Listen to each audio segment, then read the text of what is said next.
Olá, bem-vindos ao Iter Processualis. Aqui nós falamos de processo civil, os fundamentos do processo civil, né? Na linguagem aí do professor Tércio, a preocupação é com a zetética, não é com a epistemologia.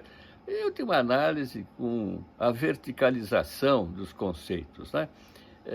Hoje vamos conversar um pouquinho, está aqui a Beth do meu lado, né, a parceira nesta empreitada. Vamos tratar das liminares. Começar pelo conceito de liminar. O termo liminar tem origem latina, limen, liminis, quer dizer a soleira da casa, né? Então é aquela parte que está na frente. Liminar é o que vem antes. Então, pela lógica, quando se fala em liminar, é preciso pensar numa medida concedida antes de se ouvir o réu, né? É no início do procedimento e tal. Só que na prática nós temos hoje liminares em grau recursal, por exemplo, né? E vamos tratar depois disso e tal. Houve um certo desvirtuamento no sentido de liminar, mas o que é importante é que todos já compreendem que liminar tem caráter provisório, né? E não definitivo, não tem nada a ver com o mérito. Isso até o leigo hoje já sabe disso, né? Bom, esse é o conceito. Agora, há várias espécies de liminar. Nem todas as liminares são iguais, nem todas atendem aos mesmos requisitos. Por exemplo, a liminar de despejo não exige urgência, a possessória também não exige urgência. Agora, a cautelar, a antecipada e a inibitória atendem realmente, deve atender a esse requisito da urgência, né? Bom, são várias as espécies, então surge a questão, haveria um sistema de liminares? Pode-se falar num sistema de liminares? João, eu acho que podemos falar, desde que, como nós já dissemos anteriormente, existem os atributos do sistema. Tem que ser preenchidos esses requisitos, então. Tem uns requisitos que se denominam atributos, como a unidade, a coerência, a interação e a organização. Se nós tivermos esses 4 elementos que formam um conjunto, tá? Aí nós poderemos dizer que temos um sistema, porém, esse conjunto tem que estar harmônico. Ele não pode então, estar... a harmonia significa a combinação desses elementos, né? Então não é uma simples soma, né? Não, de jeito nenhum. Aliás, você mencionou uma obra aí dos cursos de comunicação social, né? Verdade. Dizer o nome, os autores, Isso, quem tiver interesse. É uma obra escrita por 3 autores que não são juristas, o que já é bom, né? Não complica muito, né? Não. Eles são da comunicação. Isso. Né? Então, é o Václavic, Biven e Jackson. São 3. E o título é Pragmática da Comunicação Humana. Então, veja só, já pelo título, né? Pragmática. Então quem quiser se aprofundar, eu acho seria interessante. É o melhor livro. A editora é Cultrix. É uma obra realmente muito importante, não é? Para todos, para nós juristas, porque afinal, no direito nós temos a necessidade de comunicação, né? A norma é enunciado e cometimento, é um fenômeno da comunicação, como diz o professor Tércio, mais uma vez, né? Que fala em zetética e fala em fenômeno da comunicação, enunciado, conotação, etc. Bom, são várias as espécies, então. Uma liminar de despejo não exige urgência, né? Tem nada de urgência, né? Desliga aí, estão tocando aqui, tocou fora de hora, mas tudo bem. A liminar de despejo possessório não exige o requisito da urgência. A cautelar e antecipada, sim, a inibitória também, né? Então, são requisitos que variam. Se nós não atinarmos para isso, não vamos entender bem as diferenças entre elas. Agora, qualquer liminar tem eficácia imediata. Não tem lógica, não teria lógica o juiz conceder uma liminar para ela entrar em vigor 2 meses depois ou coisa parecida. Não, né? É evidente que não. Então tem que ser, tem que ter eficácia imediata. Tem um autor italiano, até o Sérgio Lachina, que alguns dizem Sérgio Lachina, não é Lachina, é Lachina, que é italiano, né? Ele fala sobre o caráter executivo, lato sensu, assim, das liminares, a força, né, de uma liminar e tal. É muito interessante a posição dele. Mas toda liminar, em qualquer hipótese, seja ela na tutela provisória, na tutela de urgência, seja no despejo, seja na possessória, no mandado de segurança, enfim, precisa ser fundamentada. Então, a fundamentação, nós já vimos, é um requisito indispensável, não é? Sob pena de nulidade da decisão, não é isso? Mas fica realmente uma questão aí. Haveria, para a concessão da liminar, seria, né, admissível o exercício do poder discricionário pelo juiz? A discricionariedade judicial seria admissível do mesmo modo que a administrativa? Não, né? Não, eu acho que não. Porque, bom, na minha opinião, não há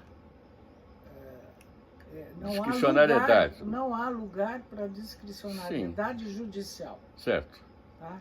Inclusive, Jorge Abud, que escreveu uma obra maravilhosa sobre isso, que foi uma tese de doutorado, né? O Jorge Abud já foi citado aqui. Já foi citado, que é realmente... E é ele importante pensa da mesma porque forma. Ele tem uma posição...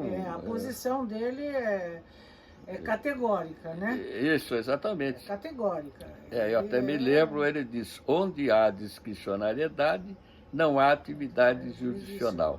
E onde há atividade jurisdicional, não há discricionariedade. Então vamos afastar essa ideia de conveniência. A conveniência e a oportunidade do direito administrativo, né? Que todo mundo Sim, mas que também está sendo muito discutido isso, até os limites do administrador, nessa discricionariedade. Então, ele tem uma verba, por exemplo, para reformar escolas, e aproveita essa verba não para reformar escolas, para dar aumento para os funcionários e tal. Então, não é assim, né? Não. Também no direito administrativo, o princípio da legalidade está presente e tal. Enfim, também no direito administrativo se vê com certa reserva hoje a discricionariedade. Sim. Atenuada, não que ela tenha sido eliminada, mas na área judicial é inadmissível realmente. Eu só queria lembrar uma coisinha da discricionariedade, que existe outra corrente. Por exemplo, o Raselli, um autor italiano, ele admite, ele diz que há discricionariedade judicial e discricionariedade administrativa. Nos casos de conveniência, o juiz tem que verificar a conveniência. Agora, e tal. O problema todo é o seguinte: por que não há discricionariedade judicial? No meu entender, porque o juiz tem que verificar se há necessidade e se tem o pedido do autor, se há necessidade e se há necessidade da liminar, é isso que quer dizer? Exatamente, da liminar. Então, o interesse de agir, nós já vimos isso aqui, né? É o interesse de agir. O interesse de agir. Tem que deixar agora, lembrado. Fica registrado também que o Eduardo Melo de Mesquita admite a discricionariedade, mas ele tem uma outra visão. Ele diz que quando há conflito entre princípios fundamentais e tal, o juiz tem que optar por um, tem que decidir com base em um. Então, aí entraria a discricionariedade. Bom, mas prosseguindo, há uma questão séria. A liminar pode ser concedida sem observância do contraditório? Sim, claro, ela pode. Apesar do artigo 9º do CPC dizendo que, que até tem o artigo aqui que eu posso Não, o ler. que é? O 9º é da surpresa, que proíbe Exatamente, decisões surpresa. Não precisa ler o artigo, né? Proíbe, mas há exceções. Proíbe decisões surpresa. Sim, então, mas há decisões quando houver quando houver urgência e emergência na tutela antecipada e em outras tutelas. Sim, porque aí o artigo 9º que você mencionou consagra a proibição das decisões surpresa. Só que ele abre exceção, não se aplica isso quando se tratar de tutela de urgência. Exato. Então é o contraditório diferido, né, que você falou, inaudita altera parte, e não pars, né, que é latim, é o chamado ablativo absoluto, em latim, né? É coisa, então, do tempo de faculdade, lá na São Francisco, né? Que a gente discutia isso, inaudita altera parte, lá com o professor Buzaide, professor Botelho de Mesquita, né? Os grandes processualistas lá do meu tempo, né? Vamos dizer assim, né? Bom, então, o contraditório diferido. Agora, é interessante, portanto, é admissível, né? O contraditório diferido por isso. Mas há situações curiosas em que se discute se a liminar pode exaurir o proveito, né, jurídico objetivado, se existiriam liminares exaurientes, liminar que esgota, né? Eu me lembro do saudoso professor Donaldo Amelim, que relatou um caso interessante, né, em que é um caso fúnebre, vamos dizer assim, porque o cidadão, não é, vivia com outra mulher, fora do casamento, então, né, tinha um relacionamento fora do casamento e tal, e veio a falecer justamente na casa da amante, né, na casa. E com o falecimento, o amante assumiu, disse, não, eu vou cuidar do Félix. E a esposa entrou e falou, não, você não vai fazer isso, não quero, né? O direito é meu, né? Ingressou em juízo e obteve liminar.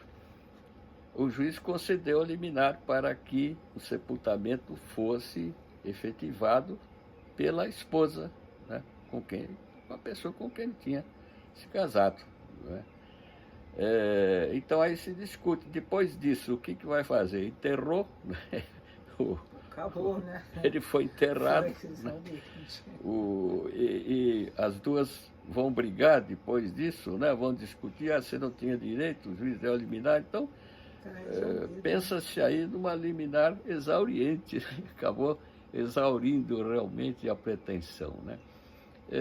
Mas eu preciso também falar um pouco sobre a liminar inibitória, porque a tutela inibitória tem peculiaridades, né? Eu não preciso demonstrar o fato, demonstrar a culpa, dolo, etc. Então, teoricamente é mais fácil, porque todo mundo que advoga sabe que na prática não é fácil, às vezes, provar a culpa, provar o dolo, né, que é elemento subjetivo, provar os fatos, então, quem foi o causador, né, do dano e tal. Então, não precisa provar o dano e nem a culpa ou o dolo.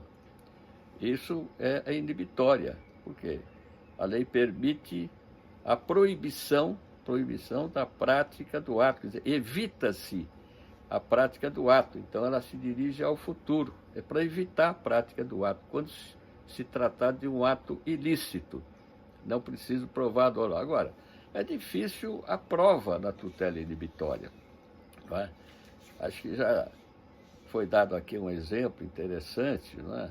Que um programa de televisão anuncia, digamos, a apresentação no domingo, lá, assista no domingo, né, professor e tal, dá aula, o professor recebe sem dar aula e tal, e acabam, então, criticando o professor e praticamente humilhando até, né, dizendo.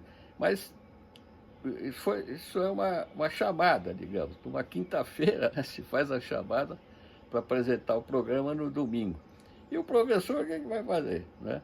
Para evitar isso. Como é que ele vai evitar? Que provas ele tem, né, para evitar isso? O canal de televisão pode dizer, não, eu tenho elementos aqui, então, mas caberia uma discussão aí, né? É claro que não se pode pensar em prova pericial, por exemplo, dada a urgência, prova testemunhal, como fica muito difícil. Então, mas é um assunto muito discutido e não é fácil na prática, não é fácil. Teríamos que dedicar mais tempo para isso, né? Seria um tema para uma palestra, até a prova na liminar inibitória, né? Apenas fica o registro. Agora, outro aspecto é a fungibilidade, se admite ou não a fungibilidade, porque eu tenho, na tutela provisória, eu tenho 3 espécies diferentes de liminares. A liminar cautelar, por exemplo, a liminar antecipatória, né, tutela antecipada, e, eventualmente, a liminar na tutela da evidência. Seria cabível uma liminar na tutela da evidência, né, em qualquer hipótese, não é? A tendência é realmente admitir, na tutela da evidência, por exemplo, admitir também a fungibilidade. Quando há erro, né, da parte, indica um tipo de liminar, mas é cabível outro, o juiz poderia, então, aplicar a fungibilidade. Nós falamos já isso aqui, né? Assim, eu acho que é tranquilo isso, né? Porque... Não é tranquilo, tem juiz que não aceita. Não, mas na prática está muito evidente o que está sendo pedido, o que está sendo requerido ali. Ele tem que relatar fatos, né, que justifiquem um tipo de liminar, exatamente, é isso? Exatamente, ele pode errar na hora de, sei lá, de datilografar. Indicou a cautelar e, na verdade, é antecipada. Ou então fez prova documental e tal, que podia pedir a tutela da evidência, mas pediu a cautelar. É a mesma coisa da então, fungibilidade dos recursos, lembra no Código de 73, que tinha realmente muito problema, ou não é. Entre agravo e apelação. Bom, então a conclusão é de que coisa. Agora, acho que é possível. A gente teria muita coisa para falar sobre liminares, né? Mas eu fico pensando na liminar em grau recursal. Grau recursal. Na liminar em grau recursal, nós estivemos conversando a respeito, eu trouxe até alguns artigos que são despercebidos. Passa reto, a pessoa não se... Como assim? No que diz você anotou artigos que tratam da possibilidade de uma liminar ou de do efeito suspensivo, em grau recursal. Isso, efeito ativo, né, no grau recursal. Eu queria ler. O efeito ativo é uma hipótese, mas que artigos seriam esses? Eu acho que... Olha, tem o artigo 1012, sim, parágrafo 4º. Que diz o quê? Fala sobre o efeito suspensivo da sentença se houver probabilidade de êxito do recurso ou sendo relevante a fundamentação. Esse artigo é importante. Houver risco de dano irreparável. Ótimo. É importante esse artigo porque há hipóteses em que a apelação não tem efeito suspensivo. São exceções, né, que o Código prevê, por exemplo, ação de alimentos e tal. Tem lá os casos em que a apelação não tem efeito suspensivo. Mas, excepcionalmente, pode-se pedir o efeito suspensivo com base nesse artigo. Qual é o artigo? 1012, parágrafo 4º. Certo, então não vamos ler isso aí. Uma outra hipótese? É o artigo 1019, Sim. inciso 1º, inciso 1. O que diz? Item 1. Concessão de efeito suspensivo ao agravo ou concessão de tutela antecipada. Então, veja, efeito suspensivo ou tutela antecipada, então em grau recursal, né? Exatamente. E mais alguma? Tem o artigo 1029, parágrafo 5º. Sim. Pedido de efeito suspensivo e também ativo. Bom, mas a lei não fala em ativo, aí seria então a doutrina. Eu acredito que é o Carlos de Assis que falou sobre isso. Carlos de Assis, Carlos Augusto de Assis, com quem tive o prazer de escrever uma obra sobre tutela provisória, um grande processualista maquenzista, Carlos Augusto de Assis. Eu sei que o Medina, que é sempre citado aqui, né? Aliás, eu estou vendo até o livro do Medina lá na estante, né? O Medina também, né, aceita. O Franzé, eu chamo de Franzé, mas é o desembargador hoje, Luiz Franzé, né, um grande processualista, tutela antecipada recursal, uma obra, né, importantíssima do Franzé. Esses todos têm uma posição muito avançada, mesmo nas hipóteses em que a lei só fala em efeito suspensivo. Ele diz, mas por que não admitir também o efeito ativo? Não é? E aí vem uma questão interessante, que é da tutela da evidência em grau recursal. Então, veja, um caso flagrante em que o juiz cometeu um erro grave, etc., negando o direito do autor, não é? Ele apela, o relator, examinando aquilo, diz, não, aqui está provada, aqui há evidências, né? Há provas categóricas e tal, prova suficiente, né, dos fatos, é uma probabilidade máxima, então eu vou conceder a tutela da evidência. Então, essa orientação, essa abertura maior para a tutela da evidência é também mencionada aí pelo Carlos Augusto de Assis, né? E está na obra da professora Rogéria Dotti, né? Específica sobre tutela da evidência. Eu falei tutela da evidência, né? Falou. Não sei se eu troquei antes, não. Tutela da evidência. Falou. Bom, acho que já vamos... Só. E a concessão de ofício do juiz? É possibilidade possibilidade de conceder? Não, eu acho que não, né? Há autores que defendem isso, que seria um direito constitucional, né? Em qualquer hipótese de urgência, o juiz deve conceder e tal, para proteger e tal. Mas eu acho que não, porque eu acho que não, mas eu tenho uma visão um pouquinho diferente da sua, que nos casos de direito indisponível, eu acho que ele pode. Por exemplo, vem um relato do caso de família, vem um relato de maltrato a menores, maltrato a idosos.